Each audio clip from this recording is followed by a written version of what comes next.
So hi everyone, welcome back again to Sachin trades. और आज के इस सेशन के अंदर हम डिस्कस करने वाले हैं एसआईपी के ऊपर, सिस्टमैटिक इन्वेस्टमेंट प्लान के ऊपर। बहुत से लोग स्टॉक मार्केट से इन्वेस्टमेंट जनरेट करना चाहते हैं, इन्वेस्टमेंट करना चाहते हैं और पैसिव इनकम जनरेट करना चाहते हैं। तो एसआईपी एक सिस्टमैटिक प्लान है और बहुत ही इजी कह सकते हो और बहुत ही विविड प्लान है, जिससे आप लॉन्ग टर्म के अंदर एक अच्छे अपने गेन्स को अर्न कर सकते हो विद अ सेफ साइड, है ना। इतना रिस्की नहीं है as compare to direct investing in stock, कम रिस्की है और अच्छे खासे रिटर्न हमें मिल जाते हैं। तो एज अ बिगिनियर मैंने स्टार्ट किया था, तो जब मैंने 500 रुपए से कम के एसआईपी में स्टार्ट किया था, तो सेम चीज मैं आज आपको वो रिकमेंडेशन करना चाहता हूँ। वो सारे म्यूचुअल फंड्स के बारे में बताऊंगा जो बहुत अच्छा परफॉर्मेंस कर रहे हैं। अंडर 500 की एसआईपी उनमें आप इजीली जनरेट कर सकते हो। वो कैसे करना है, क्या अप्रोच रहेगी, वो सारे डिस्कस करेंगे।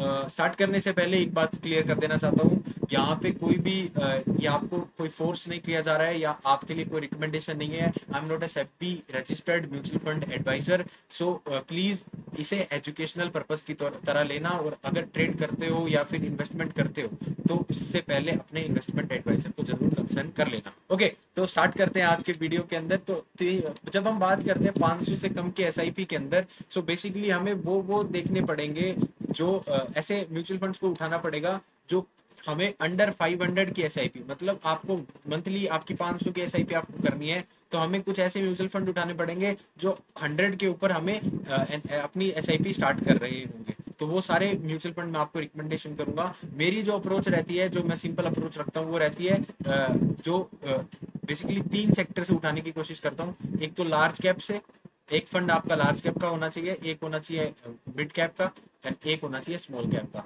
अब देखो, मिड कैप की जगह आप अगर थोड़ा सा अपना एसआईपी अमाउंट बढ़ा सकते हो, so you can also go for flexi cap funds, जो भी बहुत अच्छे काम कर रहे हैं आज के टाइम पे। इसी के अंदर, इसी सेकंड कैटेगरी के अंदर ही आप ब्लू चिप को ऑल्सो एडिशन कर सकते हो। डिपेंड अपॉन आपको कौन सा म्यूचुअल फंड पसंद रहता है। मैं आपको आज 3 ऐसे म्यूचुअल फंड बताऊंगा, एक एक तीनों कैटेगरी से, जो अच्छे परफॉर्मर रहे हैं और काफी अच्छी परफॉर्मेंस दे रहे हैं। ओके, तो स्टार्ट करते हैं लार्ज कैप से। तो लार्ज कैप के अंदर जो पहला म्यूचुअल फंड, जो म्यूचुअल फंड मैं आपको बताना चाहता हूँ, वो है HDFC index S&P BSc Sensex fund. अब देखो, इस फंड की थोड़ी खासियत के बारे में मैं बताता हूँ। जब आप लार्ज कैप के अंदर इन्वेस्टमेंट कर सकने का ऑप्शन है आपके पास में, तो आप उसमें निफ्टी में इन्वेस्ट कर सकते हो या फिर सेंसेक्स में कर सकते हो। बेसिकली मैं सेंसेक्स का क्यों बता रहा हूँ, क्योंकि सेंसेक्स के जो फंड रहेंगे वो थोड़ा सा कम, उसके अंदर हम कह सकते हैं कि एक जो पोर्टफोलियो उनका बनेगा वो कम स्टॉक का बनेगा, तो डाइवर्सिफिकेशन कम रहेगी। सेंसेक्स के अंदर डाइवर्सिफिकेशन कम रहेगी निफ्टी के कंपैरिजन में। सो आप सेंसेक्स के लिए जा सकते हो, एक अच्छा ऑप्शन हमें मिलेगा। यहाँ से सेंसेक्स इसलिए सिलेक्ट कर रहा हूँ क्योंकि डाइवर्सिफिकेशन कम रहेगी।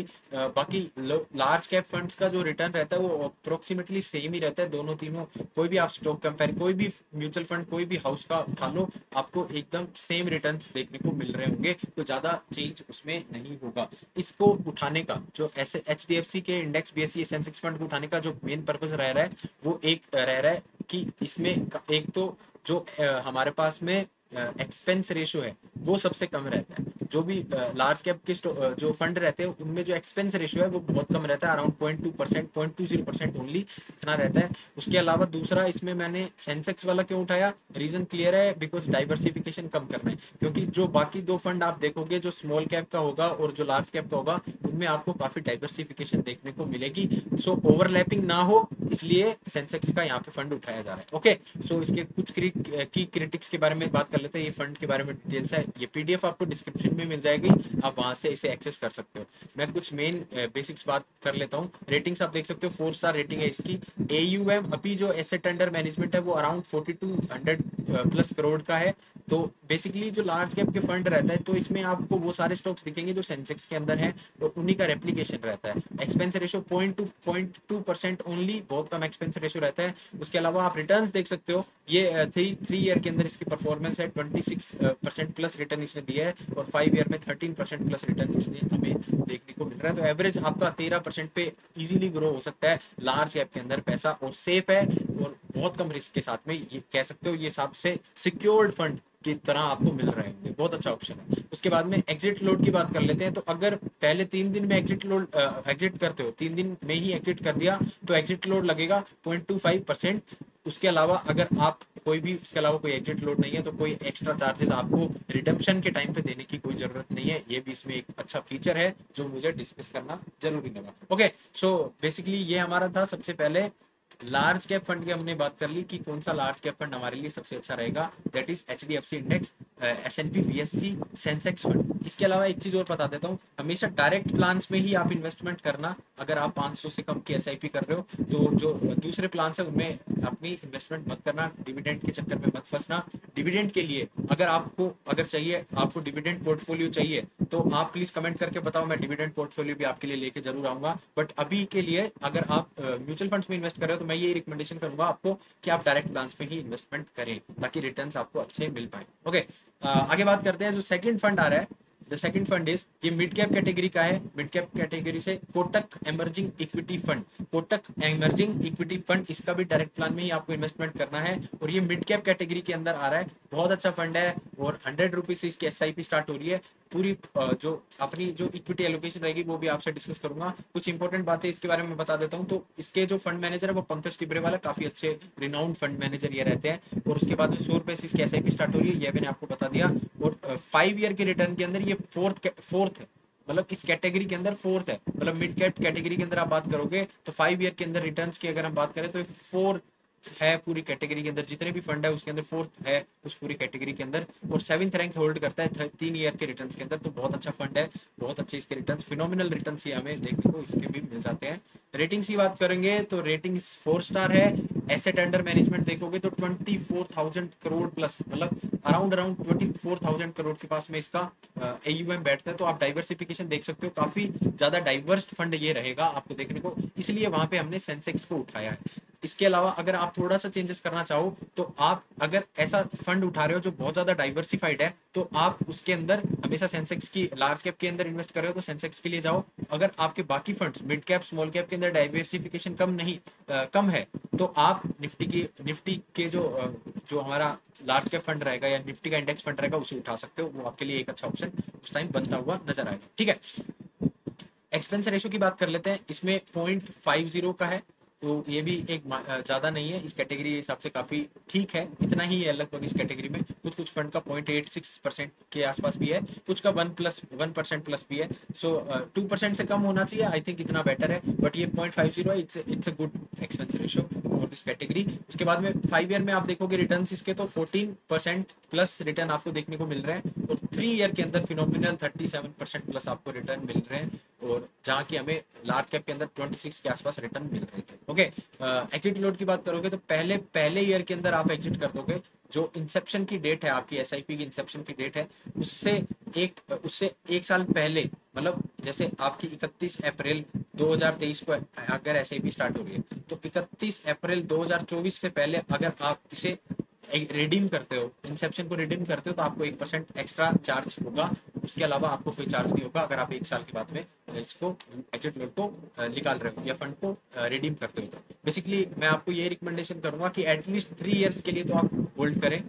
अभी सही टाइम है तो 3 इयर्स के लिए आप होल्ड कर सकते हो म्यूचुअल फंड्स को, काफी अच्छे रिटर्न आपको देखने को मिल जाएंगे। ओके, थर्ड फंड की बात करते हैं। थर्ड फंड रहेगा स्मॉल कैप कैटेगरी से। तो स्मॉल कैप कैटेगरी के अंदर भी हम डायरेक्ट प्लान को ही प्रेफर करेंगे, जो कि बहुत ही अच्छा फंड है। Nipple India small cap fund बहुत अच्छा है। इससे भी अच्छा एक फंड हो रहा है, वो क्वांट का है। बट क्वांट के फंड की एसआईपी थोड़ी सी ज्यादा है, अराउंड 1000 रुपीज आई थिंक उसकी एसआईपी स्टार्ट होती है 1000 रुपीज से। बट स्टिल 100 रुपए से इसकी एसआईपी स्टार्ट होती है, और इस कैटेगरी के अंदर चैंप है ये, बहुत अच्छे रिटर्न ये भी देखने को मिलता है और बहुत ही कंसिस्टेंट है। बहुत अच्छा फंड ये भी हमें देखने को मिलता है। इसके अंदर देखो 157 है ना, 157 एंटिटीज ये होल्ड करता है। बहुत डाइवर्सिफाइड फंड है, और 24,000 के आसपास इसका भी मुझे लग रहा है एयूएम इसके अंदर भी बैठने वाला है। रिटर्न्स इसके भी बहुत अच्छे हैं, मैं आपको आगे डिस्कस करता हूँ, रिटर्न्स भी देख सकते हो।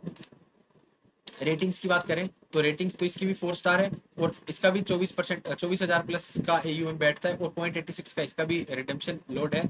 कैगर देखोगे, 3 ईयर का रिटर्न देखोगे 50%, अराउंड 50% रिटर्न इसके 3 साल के अंदर है, बहुत फिनोमिनल रिटर्न है। और 5 साल के अंदर 17% के आसपास दे रहा है। तो अगर आप सोच सकते हो कि इस प्रोसेस के साथ, इस मेथड पे आपके पैसे ग्रो हो रहे हैं, तो आप काफी अच्छा 3 साल 4 साल के अंदर रिटर्न ले सकते हो।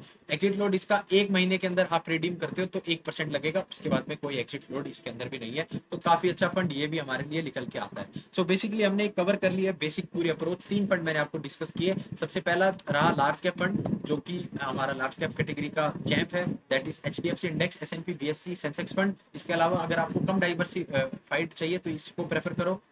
डाइवर्सिफिकेशन की देख रहे हो, डाइवर्सिफिकेशन चाहिए थोड़ा, तो निफ्टी के फंड को भी आप की ओर भी जा सकते हो। ओके, फिर आता है मिड कैप से कोटक इमर्जिंग इक्विटी फंड। इसमें भी अगर आपको मिड कैप कैटेगरी के अंदर थोड़ा सा आपकी एसआईपी बढ़ा सकते हो, या आपको 1000 रुपए की एसआईपी करनी है, तो आप थोड़े फ्लेक्सी कैप फंड्स की तरफ जा सकते हो। उसमें भी काफी अच्छे ऑप्शंस आपको मिल जाएंगे। मिड कैप के अंदर काफी स्कोप है, तो आप इसको भी ट्राई कर सकते हो। बाकी मैं जो रिकमेंड कर रहा हूँ वो है कोटक इमर्जिंग इक्विटी फंड। इसके अलावा जो थर्ड है that is Nipun India small cap fund. ये भी बहुत अच्छा फंड है स्मॉल कैप कैटेगरी के अंदर, मेरे हिसाब से बहुत ही डिसेंट फंड ये रहने वाला है। ठीक है, तो हमने तीनों फंड को कवर किया। मैं आपको थोड़ी सी अप्रोच बता देता हूँ। देखो, अब हमने तीनों फंड ले लिए हैं, हमारे पास 3 category I, that is large cap, एक कैटेगरी थी मिड कैप, और एक और जो कैटेगरी हमारे पास में है दैट इज स्मॉल कैप।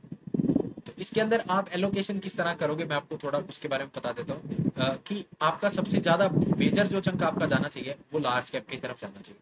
ये सारा लार्ज कैप की तरफ जाना चाहिए। आप सेफ चलो, अच्छे से चलो। एसआईपी लॉन्ग टर्म का गेम है, काफी अच्छे रिटर्न बना लोगे इस तरह से अपने काम करेंगे। और उसके बाद में आपका 30% आपका मिड कैप में होना चाहिए, और अभी आप इसमें 20% स्मॉल कैप पे इन्वेस्ट कर सकते हो। तो 50-30-20 के हिसाब से आप अपनी एसआईपी जनरेट कर सकते हो, जो भी आपको सुटेबल लगे। अगर आप 1000 की करना चाहते हो, 500 की करना चाहते हो, 600 की करना चाहते हो, डिपेंड अपॉन यू।